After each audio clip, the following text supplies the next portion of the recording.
Baby formula church controversy. I'm going to tell you what I think about it. If you follow my content, the first part, you're not going to be too surprised. The second part, you might be a little surprised. Just in case you've been living under a rock, this woman on TikTok has called a bunch of churches saying she needs one box of baby formula. And, a lot of the churches said, well, sorry, we can't help you. So this, of course, has brought all kinds of controversy. Now, I haven't watched every video, but a lot of the videos that I've seen, the pastors seem kind of like a jerk and they continue acting like a jerk. I know that's not all of them, but a lot of people would say, why is this? And of course, if you have a certain agendas, you're going to say, hey, they're all evil, or you defend all of them or something like that. I want to give you a balanced approach, something that you don't see on the internet a lot. Churches in America, at least, are set up on a business or corporation model, no matter what the denomination. A lot of people say, no, we make sure our pastor stays poor or whatever. I don't mean that. I mean, people see it, for the most part, they see church through business model glasses.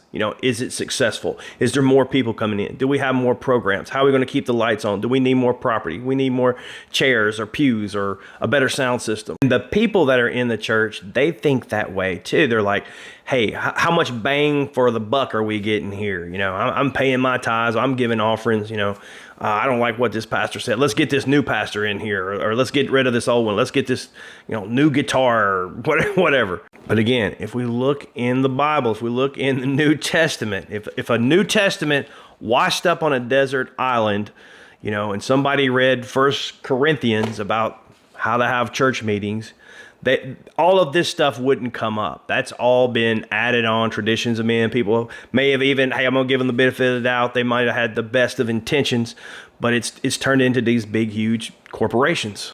And if you don't believe me, I know somebody that got put in the position of a pastor of a very small church. And somebody said, hey, are you a pastor? I heard you are pastoring this church. And I said, well, I like to think of it more as a CEO. No, I'm going to give that person the benefit of the doubt. Don't know what he meant by that. But even if he meant the best, he's still looking at this church through business corporation type lens. And businesses and corporations, one thing they don't do is really hand out money. Even the organizations that are charities, there's a lot of oversight. There's a lot of legalities to it. You can't just pull up and say, hey, give me $100. It doesn't work like that, right? Because they gotta do taxes. They gotta show where this money went to make sure there's no kind of misappropriation of funds or anything like that. So of course, what kind of people is this going to attract? Basically, the politician type people. A lot of times, sometimes there's people with the best of hearts sitting in the pews that are also in the pulpit. I'm not saying that there's not, but there's a lot of people that are just attracted. They want to be the boss. Maybe they can't be the boss of their own company, whatever, but hey, I can be the boss of this little organization. I can be the boss of these 80 something people. So you might get some jerks in there every once in a while that are just consumed with being this, business type leader, and they just fell back on the church. But at any rate, you're going to have all of these problems because, again, this is not what the Lord set up in the New Testament. It's more of a homegrown, if you want to say grassroots type movement without all of these bureaucracies and all of this sort of thing. Now, if you're one of my regular followers, you heard all that. You're like, yeah, I knew this video was coming, right? But here's the part that might surprise you a little bit. When you get into doing charitable works, there's more to it than just handing out money. Now, I come from a family that's had pastors for probably, 100 plus years. I've been involved in a lot of churches, mostly all very small churches. And so I've seen all this put into effect, where the rubber meets the road out in practical reality. I'll just give a few examples. The last church, not the present church, but the last church I was a part of, very small, 15 people on a good day. Pastor had a tremendous soft heart to help just about anybody. And guess what? People, took advantage of him a lot of the time. Let me back up. They tried to take advantage of him. Sometimes it was successful, but they tried to take advantage of him a lot of times. Once you start giving out money, then the word gets around, okay? And most churches have been through all this. He let people, and other churches that I've been a part of too, let people stay in the church that were homeless, like it's cold outside or it's raining or whatever. We don't have a place to stay. We're going to be on the ground, please. Let them stay in the church. They steal all kinds of stuff, do all kinds of damage or something like that. I was an eyewitness. That happened, okay? Another incident, the pastor had been helping this person, and there was a person in the church that did like Uber Lyft type things. This person that I'm talking about calls our Uber Lyft member, and was like, hey, I really need to go to the pharmacy. Now, this person's spouse, the one that needed to go to the pharmacy, had some medical problems. So this Uber person is like, oh, okay. They're like, I don't have any money to pay you, but I've got to get to the pharmacy. So they take time out of their day, to go get this person. And hey, they didn't have a lot of money either, but they take time out of their day to go get to this pharmacy. Sounds like a medical emergency. Take them to the pharmacy. Guess what the medical emergency was? They needed cigarettes. And they're like, hey, I thought this was an emergency. I've taken time out of my day. And like, oh, call the pastor. He'll pay for it.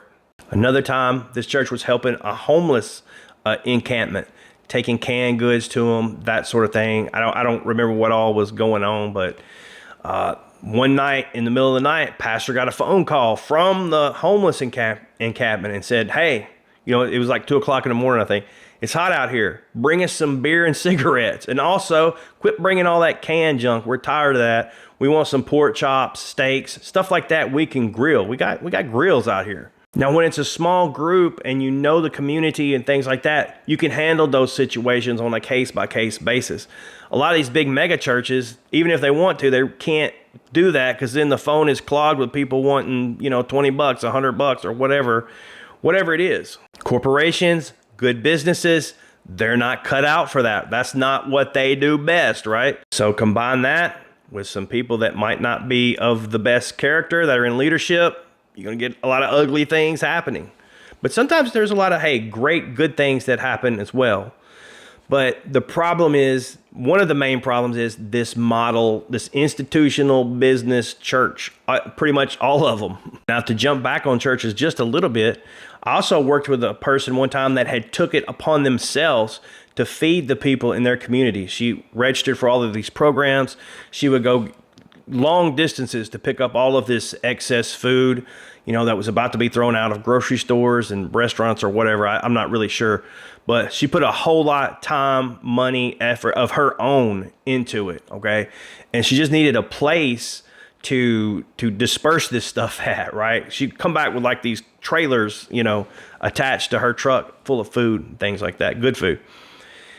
Most churches didn't want to touch it. She finally found a small one with like -4 members that would let them use their place, basically just turn on the lights, once a week to give out food. But she knew the community well. So she knew, like, she had cakes and sweets and things like that. She kind of had to hold them back because people would just come get them. People started showing up just for free food. They weren't necessarily in need. She had to know who those people were. Some people, she knew were diabetic and didn't need these things. Some people she knew, hey, they got a family. They could use this cake for the kids, cupcakes, things like that. But she knew the community. You're not going to get that with like a big mega, corporation model. There's a bureaucracy. Who got that cake? Why didn't this person get $20? Why this person and not this person? You're going to have all this oversight to show all this stuff, or they're going to be coming after you for misappropriating funds or trying to steal things. It just doesn't work. That's what I'm saying. That whole concept on so many levels, it just doesn't work. Jesus was about changing hearts, changing people, not setting up these organizations. Even when people have the best of intentions, it's not the ideal. It should be people helping people, right? Not so much an organization helping people. You see all the problems involved with it. So sometimes it's not as simple as just, giving everybody $20 or whatever. All right. So anyway, hope this helps. God bless you. Hey, some of those people were jerks, continued acting like jerks. I'm not debating that. I'm not saying any of that stuff is right, but a lot of times it's a little more complicated, and it's not personality based all the time. It's not just these certain people just did this certain thing.